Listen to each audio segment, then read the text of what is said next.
Hi, welcome to Fix or Get the live stream. My name is Jason Hooper, and we're here with John Brisson. Hey, everybody. Hope you're doing well. Today, we're going to be talking about adrenal fatigue. Adrenal fatigue is a condition that may or may not be real, according to some people. Some people say it's garbage, and some people say it's sort of legit. And we're going to be talking about it today. Talk about John. He's had some people with adrenal fatigue in his coaching practice, no doubt, and how he's gone about helping them. I'm going to talk about my take on adrenal fatigue and what it is. But according to Jason Miller from the Bulletproof Forums, this should end Fix Your Gut, because he says, like, once people start talking about adrenal fatigue, like, that closes everything down. So yeah, we're done. Shut it down. Yeah. No, but I believe adrenal fatigue is real. I guess I'll recall it adrenal insufficiency. Would be a better way of saying it. It's funny how we believe of insufficiency of other organs. Digestive type insufficiencies when it comes to reduction of stomach acid production by the stomach, or lack of motility by the intestines, or hypothyroidism from the thyroid gland. But for the adrenals, they either work perfectly fine for everyone, or they don't work at all, which is Addison's disease. There's no in between. And that's why we're going to talk about today's topic. Now, do I believe that everybody in the world is suffering from adrenal fatigue? No, I'm no alarmist. Do I believe that there are chronically ill people that are suffering from it? Yeah, probably. I did myself. I took lisinopril for years for borderline blood pressure. Lisinopril is an ACE inhibitor. It works on the renin-angiotensin system of the kidneys. Also works with aldosterone too, which is used to regulate blood pressure, mainly through salt intake. And it taxed my adrenal glands over a period of years, and it eventually led me to have stage 3 adrenal fatigue or insufficiency, almost proclaiming adrenal failure, how bad it was. Now, does this happen to everyone? No. We don't quite understand why. But there are a lot of people who do have adrenal fatigue and have issues of it. And I think, Jason and I are going to go through possibly the causes and what we believe, adrenal fatigue or adrenal insufficiency truly is. Yeah, I think that just to be fair and play both sides of it, there are a lot of doctors that say, yeah, we believe that there's Addison's disease, but just people who are chronically tired all the time because of their adrenal glands or whatever, that's nonsense. And they say, like, some of these naturopathic doctors that are offering all these like cures for adrenal fatigue, they're saying that it's nonsense and they're just trying to take your money. I think that there might be some validity to that. Oh yeah, I believe it's way overblown, just like I believe candida overgrowth is overblown on the internet. You and I are not wrong. You and I are not in disagreement on that.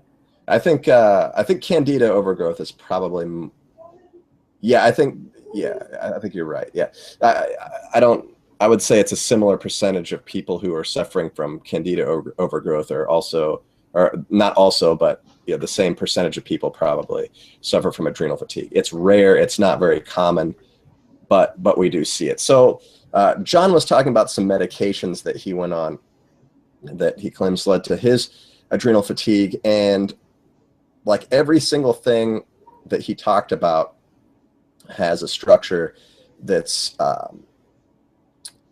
similar to catechloramines. And I'm going to bring up this graphic right here.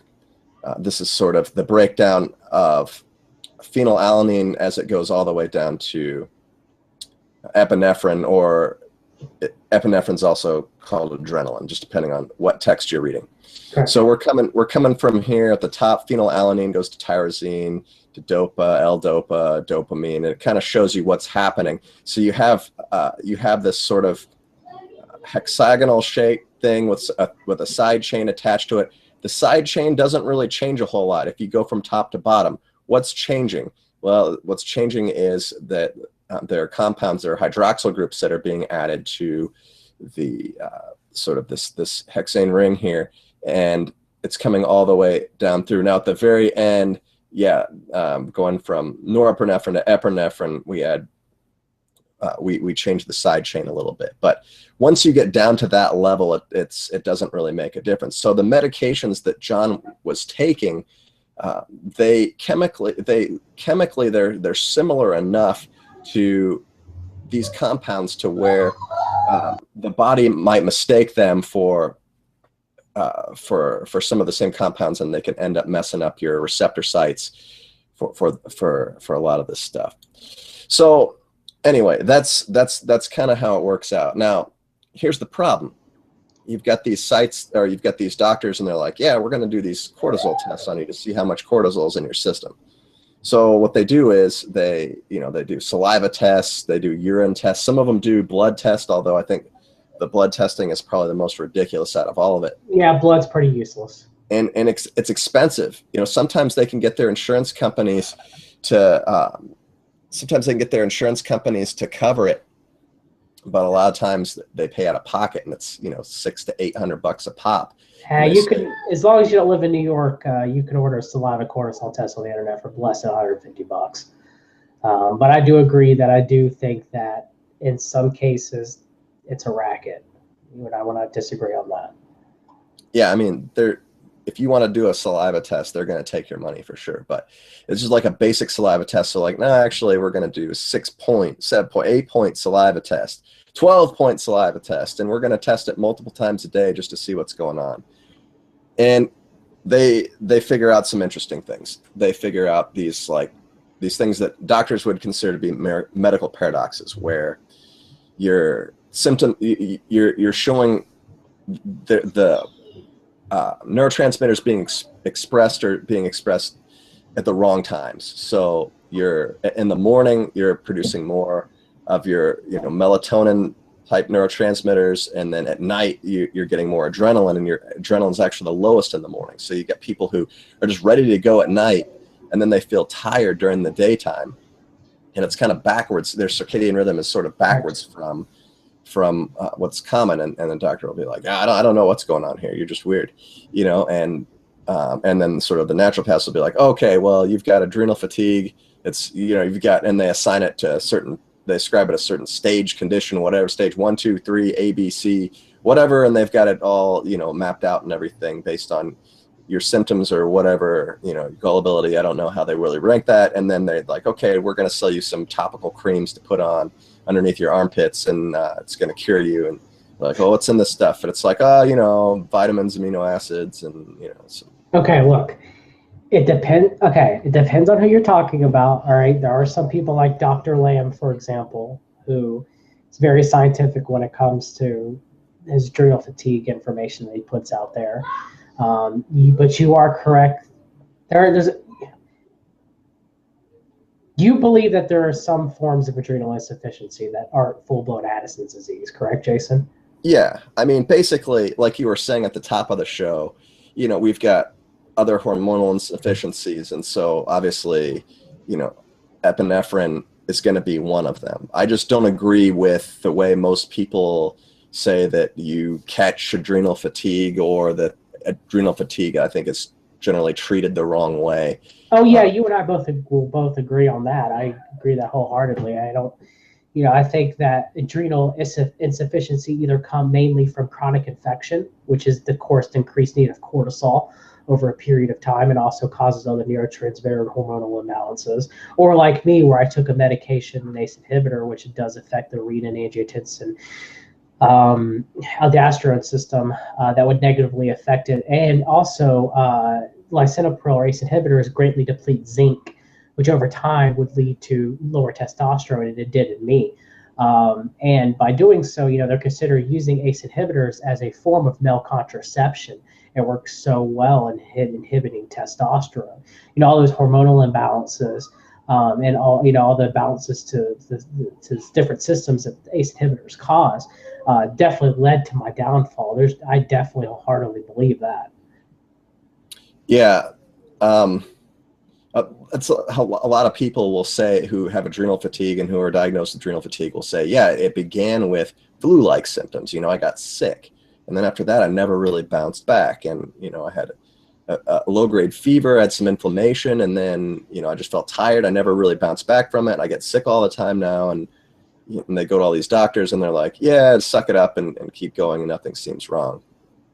But yeah, medications, I think, can play a temporary cause, and I think that infection can definitely be a cause, particularly as it works out in the gut. Now, yeah, gut infections. I see a lot with SIBO. You know, people having, you know, adrenal insufficiency goes hand in hand with gut issues. You know, chronic inflammation would be a cause of adrenal insufficiency. You agree with me on that, right? I mean, that has to be a big cause of it. yeah, in fact, that's probably the only long-term cause that I will agree with on adrenal fatigue, unless there's a genetic factor like Wilson's or Addison's disease. You're talking about zinc depletion before, and you have to understand that a lot of this stuff is not just plasma level or cellular level. This is like the balance. So your zinc goes down, you have to look at the zinc to copper ratio, and the zinc to copper ratio changes to where it favors the copper. If you look at somebody with Wilson's disease, you look around the eye, the iris. Yeah, they'll have copper accumulation. They can't excrete copper properly. Seroplasmin issue. For them, it's a genetic issue. And correct. But I mean, it has to deal with seroplasmin too, as well, as far as the Kaiser-Fleischer rings is what they're called medically. Yeah. It's very interesting. Some people get it so bad you could see it with the naked eye. You don't even need any sort of magnification. You could just look at it and you're like, wow, that looks gnarly. And so, but yeah, you think of it like, I want you to just think of it like diabetes, which is another misunderstood disease. And we did a show on that a while back, if you want to check it out. But like people think that, oh, diabetes is because there's too much carbohydrate or not enough carbohydrate, or, you know, wrong types of carbohydrates, or, well, it's because we don't have enough insulin and we don't have enough this or that. And it turns out that like all of that seems to be consequential. Like you could get all the insulin you want. You can even provide endogenous or exogenous insulin rather, but it's not doing anything for you, because the problem is you have insulin resistance, and the insulin receptor sites are used to having a lot of insulin there. So the epigenetics turn on more receptor sites, and then you need more and more insulin to do the job. Well, the exact same thing happens with the catechloramines, and you can kind of, if you don't believe me, you can kind of look at this when you see somebody who's addicted to a stimulant type substance, like a meth addict, a cocaine addict, you know, something like somebody, even nicotine addicts. And if you look at the structure of these stimulants, they look a lot like they look a lot like this. They've got the rings, and some of them have nitrogen around them and so forth, but they look very similar, and it throws off. Basically, you need more and more of these catechloramines, or I'll say xenocatechloraminous type structures, where you basically become resistant to it, and so you need more and more epinephrine or adrenaline, as some people describe it, to get going. And so it's turns into not just like a glandular problem, but more of a metabolic problem, like with diabetes.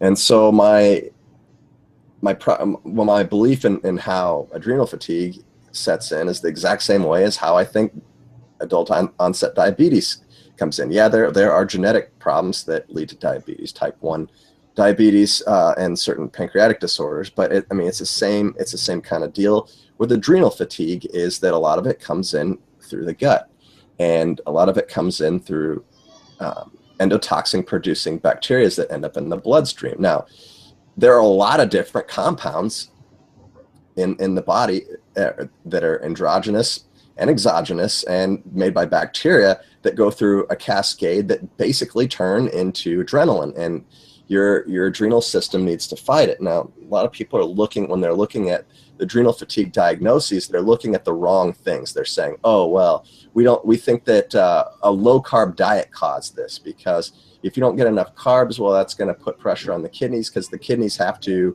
adjust for the kidneys are going to control the blood glucose levels, and then the adrenal glands sit on top of the kidneys. It's going to tax out your adrenal glands. And some people say, well, that's not really true, because if you have too much carbohydrate, the exact same thing happens. And so, so okay, well then we need a moderate carbohydrate diet. We need less sugars. We need this and that. And it's really, the diet isn't really the problem. Well, we know low carb is not great for adrenal fatigue. We know that. Like you can't, and we know that there's some people who maintain low carb diet. Like you're going to say that it's a combination of low carb and having a crappy gut. I'm not going to disagree with you in that, right?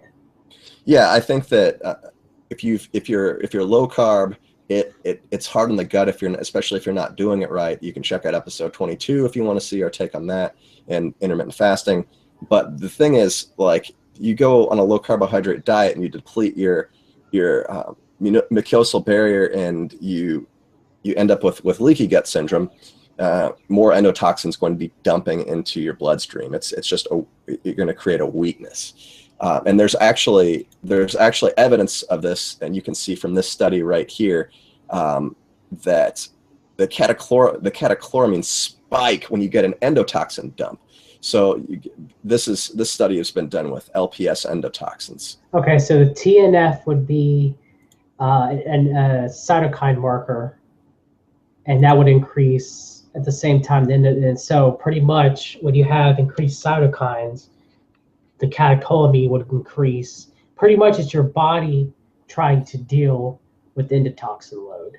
Yeah, and if you just look at these charts right here, you can kind of see exactly what happens. It's like, oh, I got a low-grade infection, I got a fever, and then all of a sudden I felt bad. And so you see these spikes that come up where when that happens, the body gets these dumps of catecholamines, and that's going to that's really going to mess things up. So a lot of people right now, John, they're probably thinking like, all right, these are big words. I have no idea what the heck you guys are talking about. So we're going to break this down right now. We're going to simplify this as much as possible so that you can understand it. So just hang in there. Show the chart real quick. I can help out. I can explain the chart. It's not too okay. Hard. Okay.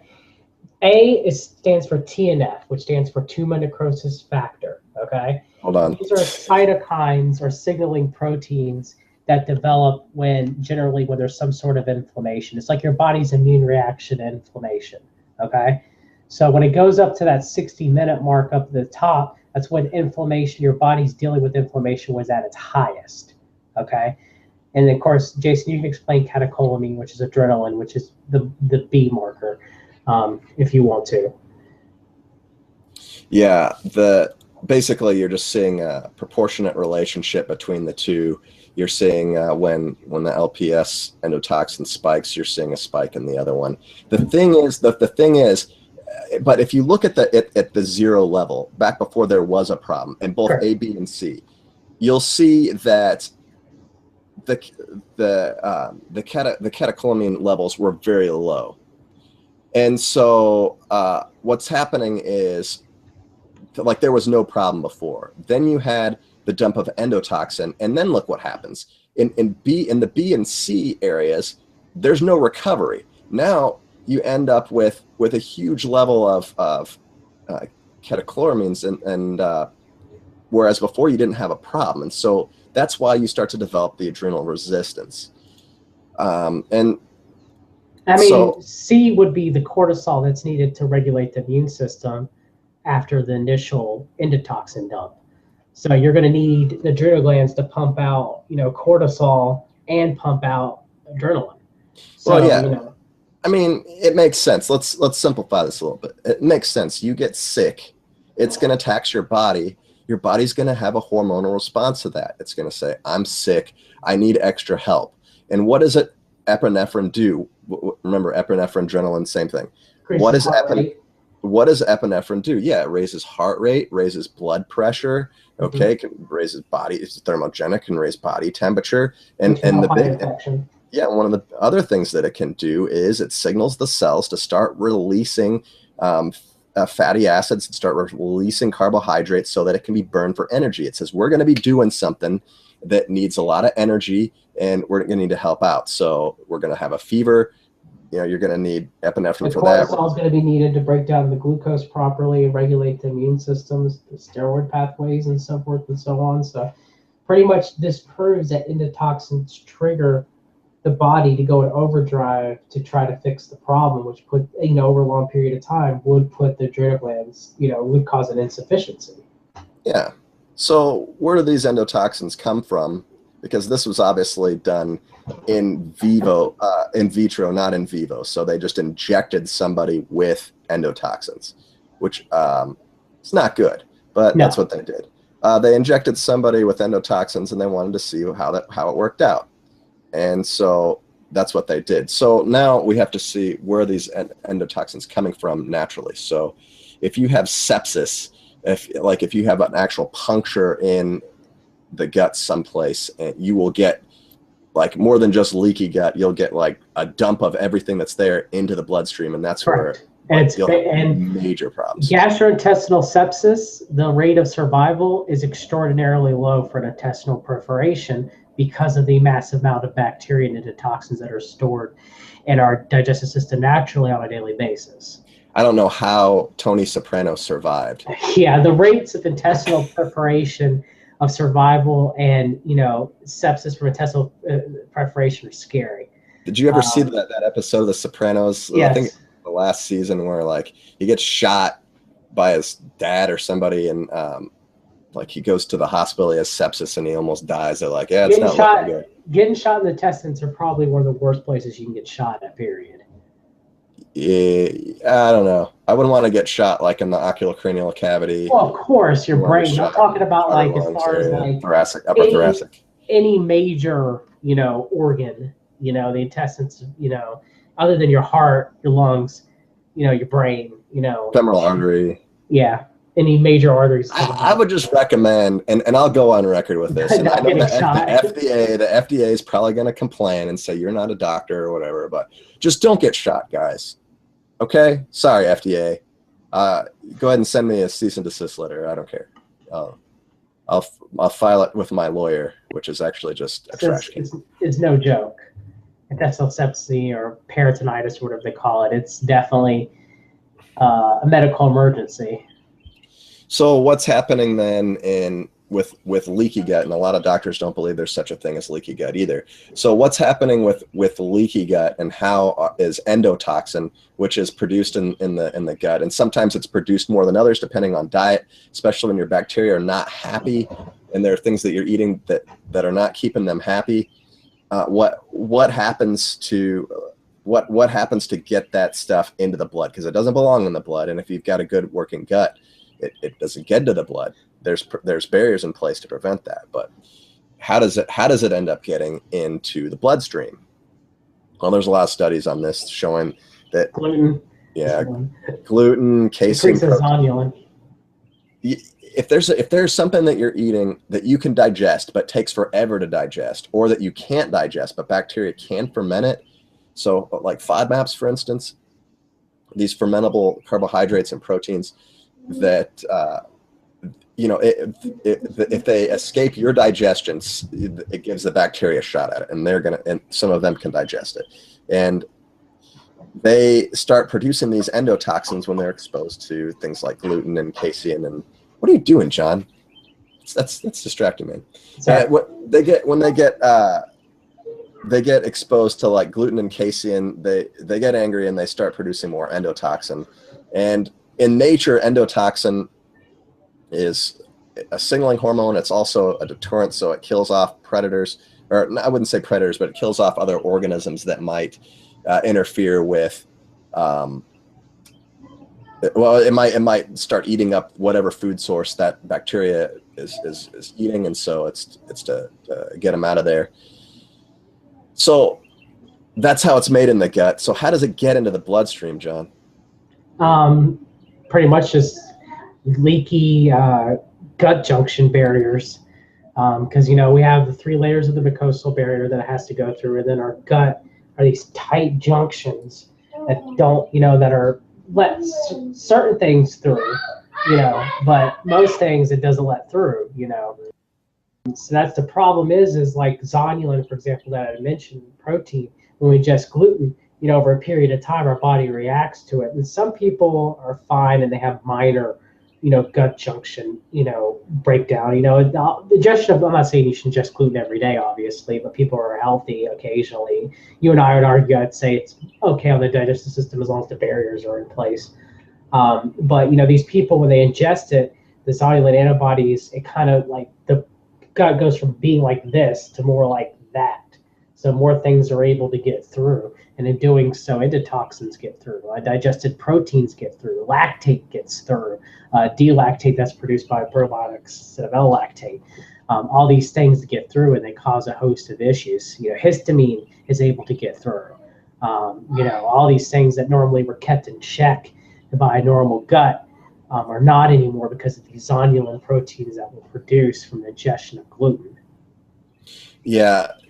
The tight junctions that John's talking about, they also collect excess bacteria because it's like a pocket for the bacteria to form, and not for them to form, but for them to live in, so they don't get because there's always stuff that's moving in and out, or not in and out, but out of the GI tract. Hopefully not in and out, but stuff is moving out, so the bacteria get taken out too, which is why if you have really bad diarrhea, sometimes you can wipe out some. Which is about to talk about that, because with zonulin, zonulin is normally produced, and it increases when the junctions have to be opened or closed properly, let certain things in, as well as with diarrhea. Well, we do know that vibrio-cholera, which is the form of cholera, which causes severe diarrhea, it produces a zonulin toxin that opens these gut junctions up completely, which floods the intestinal tract full of water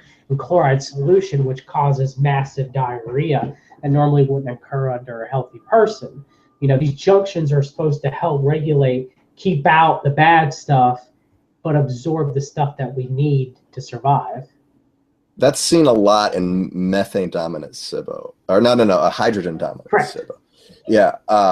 In the methane dominant SIBO, it's actually the opposite. But yeah, it's basically like, this is the tight junction's now open.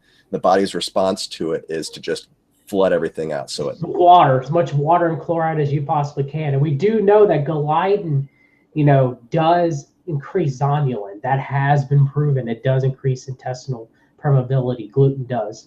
Now, whether or not it affects people in large amounts, it's undetermined, the state of their microbiome. But generally, people with digestive issues, they should definitely not ingest gluten.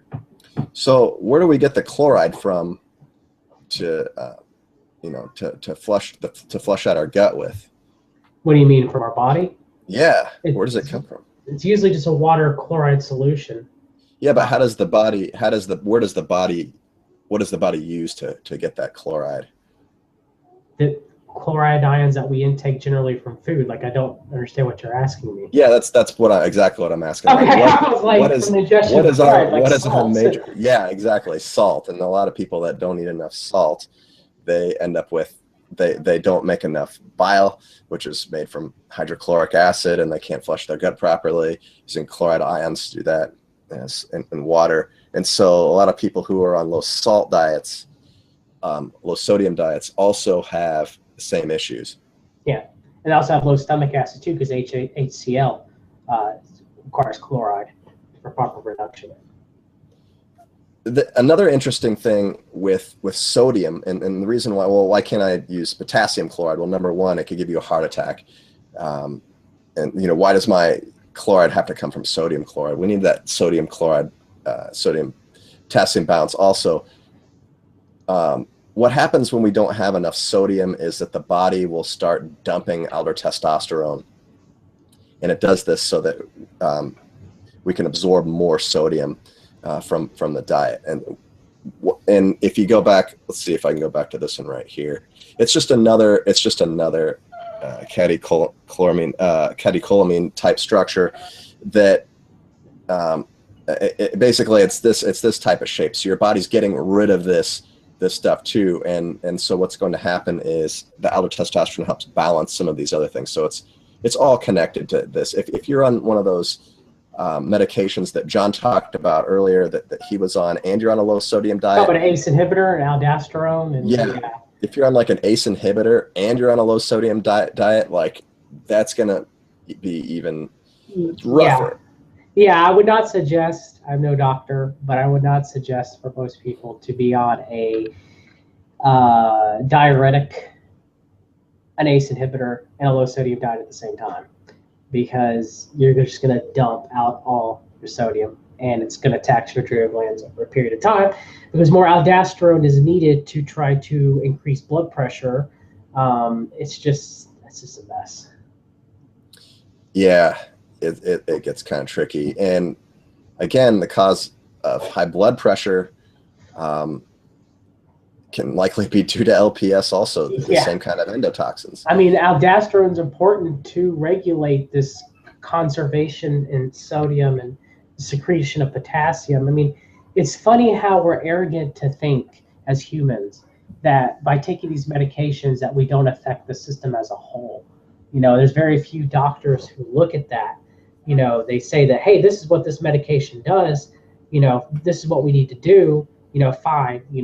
Let's have you take it, and just not look at its impact on the body or even the specific organisms and all. Like, we're finding out proton pump inhibitors, they link to SIBO, they're linked to infections of the gut, they're linked to C. diff, they're even linked to kidney problems now.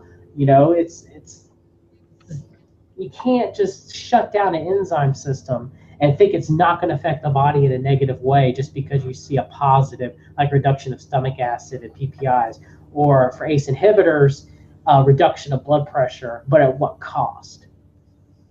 Yeah, I mean, you mess with the endocrine system and things are going to get messed up. And so it's just another quick fix, though. It's like, oh, I've got these symptoms. Oh, we can treat it with this medication. Not really treating the underlying problems, which is usually lifestyle based. A lot of time, so a lot of people that are especially hard on the adrenal fatigue, like this isn't a real thing. A lot of them are like athletes, and they say, well, I don't have adrenal fatigue. I just push through whenever I have a problem, and it's not a big deal. And but you have to understand that an athlete's physiology is a lot more resilient than a non-athlete. The average person, I mean, an athlete probably has a better gut, most part, faster motility, Yeah, way better motility. They're also cycling. Their metabolism is a lot higher. They're cycling through substrates a lot faster. They're cycling. They're metabolizing hormones at a much higher rate too, and they just have a more resilient system. And so it's really easy for an athlete or somebody who's in really good shape to say, this is nonsense. And this just isn't an issue. Like, there's nobody at my gym that gets adrenal fatigue. We get sick every once in a while, and like, it doesn't cause us problem. We just get better, and then we go back to the gym, and we catch back up to where we were, and then we keep going. So the thing is, though, if somebody didn't have a very good lifestyle to start out with, and their gut was in bad shape, and they just let it go to the point where they ended up having adrenal fatigue issues, well, then you get with somebody who's like, yeah, we need to put you on a program to get this better. So I want you to start doing CrossFit, 4 to 6 days a week, and I want you to eat all this food, and I want you to do all this other stuff, and do a lot of yoga and medication. And they're like, yeah, they go to 1 day at CrossFit, and then they never want to come back. They're like, what the heck was this? Yeah, it's like, I just went through war. And then they get even more tired. They're sore now, and then they're even more tired, and they're worse off than they were before. So if you're in that situation where you're out of shape and you need to get back into shape, you need to figure out where you are and set a reasonable goal and try to go from there. Even if it's just to get moving again, just to get walking or something, just move in the right direction to where you're a little bit outside of your comfort zone, and you're sweating a little bit. Yeah, and another thing with sweat is, when you start to sweat, you will excrete cortisol. You'll excrete some of these hormones too. And when you cry, if you cry, you'll excrete hormones. So I mean, with adrenal fatigue, exercise is important. Dr. Lamb talks about it. I like to discuss it. It's important to walk and do like light resistant training. Try to get sunlight during the day. You would not want to exercise at night. Want to exercise when your cortisol is supposed to be elevated. And stuff like that, per circadian rhythm of cortisol production by the body. And You do not want to do strenuous exercise or cardio because, as Jason says, the more strenuous the exercise, the more cortisol is needed by the body to be released, and the more adrenaline and catecholamines that are also needed to be released as well. A strenuous exercise will cause worsening symptoms of people with adrenal fatigue.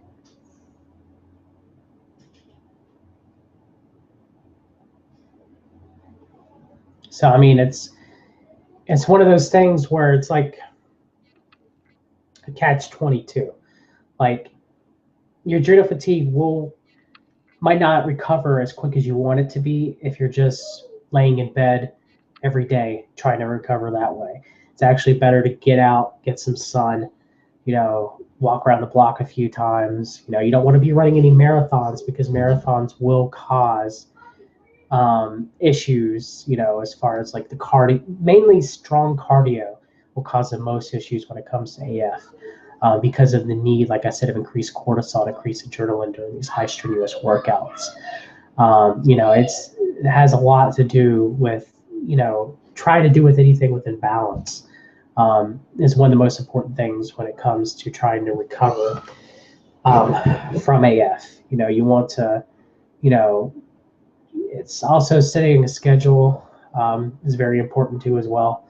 You want to try to go to bed before 10 o'clock because generally cortisol starts to wind down around that time period, as well as melatonin starts to being produced.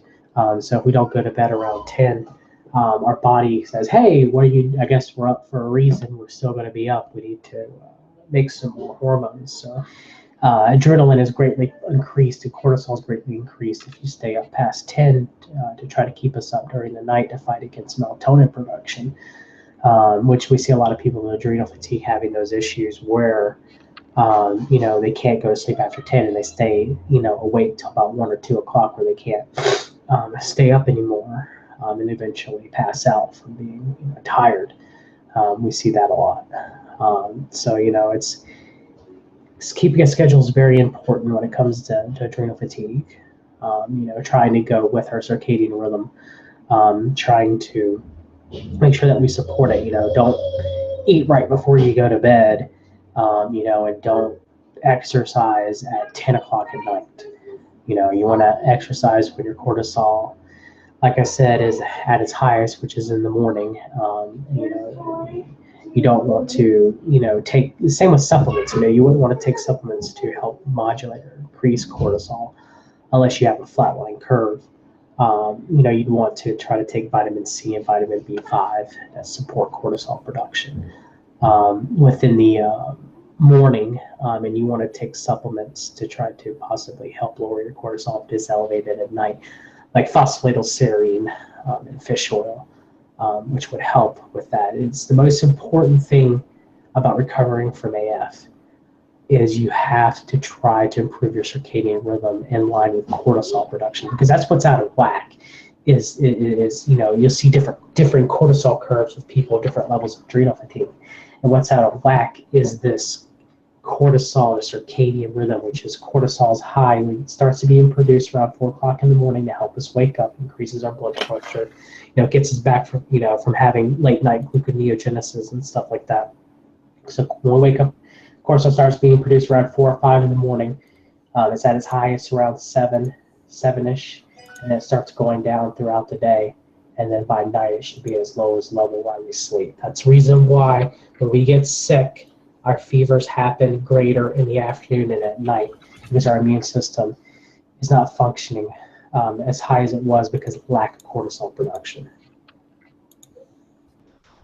Back, Jason? All right, I'm back. All right, you're also running 2 instances. Yeah. Okay. So I was just talking about cortisol production and circadian rhythm, of how you wouldn't want to exercise at like 10 o'clock at night. You'd want to exercise in the morning if all possible, or in the mid-afternoon where your cortisol levels are supposed to be higher than they are at night, and how circadian rhythm ties into cortisol production. And people with adrenal fatigue, their circadian rhythm's off and their cortisol levels are off. I was just going in discussion to that, if you have anything to say to that. Yeah, I think that's probably right. That's what you want to do. You don't want to. You remember when I was talking about the John? Are your speakers on by any chance? I'm getting an No, echo. you're running 2 instances of the chat. Oh yeah. There you go. Okay, that's better. Yeah. Sorry, guys. I have the best ISP that I have in my area, but I don't know. Hey, at least I didn't stop talking this time. I actually kept going, so I figured out what that is now, and I kept the conversation. Yeah. Normally I don't have any problems with my internet connection most of the time. It's just whenever we do this show, it just shuts down my internet connection, and it happens a lot. It's really frustrating. Government doesn't want us to get this information out. The FDA. So. But yeah, when you're doing, like John was talking about, these paradoxes that come up. We were talking at the beginning of the show about these paradoxes where it's like, okay, you're supposed to have more cortisol in the morning and less at night, more melatonin at night, less in the morning, and that's flipped. Well, if you're exercising at night, you're not making that problem better. You're making it worse. You're messing up your circadian biology. So, yeah, I was talking about, trying to go to bed before 10, because the later that you stay up, the more adrenaline and cortisol is produced. Because melatonin production generally happens, and it changes within season. Generally starts between 7 or 8 o'clock at night, full force and stuff like that. So if you go to bed before 10, generally you should be okay. But after 10, to fight melatonin, production, cortisol and adrenaline have to be produced to keep us awake. Yeah, that's right. That's pretty much the process. Sorry, I'm a little derailed right now. It's okay. But yeah, that's 100%. Like when you're going, so we talked about cause, and now we're going to talk about sort of how to come out from it. And there's a lot of ideas about sleep. Sleep's the most important thing. Yeah, about how to come out of it, because like we talked about, like once you get exposed to those endotoxins, it doesn't go away right when the endotoxins go away. And a lot of times the endotoxins, they persist. They stick around. They don't leave. They bind to certain sterols, and they stay in the system for a long time. And some of us with like MAOA genetic mutations, like myself, the warrior gene, catecholamines stay out a lot longer in the system too before they're broken down. Also means I'm more prone to anger, like the Hulk. And it is true, I do feel it, and I try my best to go against it, but it is there. So there are certain defects too that increase these catecholamines, circulation as far as their body, their effects, and that can be detrimental to adrenal fatigue too as well. Yeah, you have to have good lifestyle habits. You gotta be smart. That the road recovery, once you got that issue, it's not going to be a quick one. Just Correct. Like it took me a year. Just like if you have insulin sensitivity, you're not gonna fix that overnight either. There's no magic diet or anything, or magic supplement you can take to go on. It's going to be an aggressive lifestyle change. Some people feel like they need to move and go someplace else just because, and that seems to help. And they're like, well, maybe it was my location. Maybe I had, too much EMF in my area, mold toxins or whatever. But a lot of the times just moving, just getting up and going helps you change your lifestyle a lot easier. But yeah, you need to start going to bed on time. You need to start waking up early. You need to get some natural light sources going, and you don't need to be exposed to unnatural light sources, especially not at night.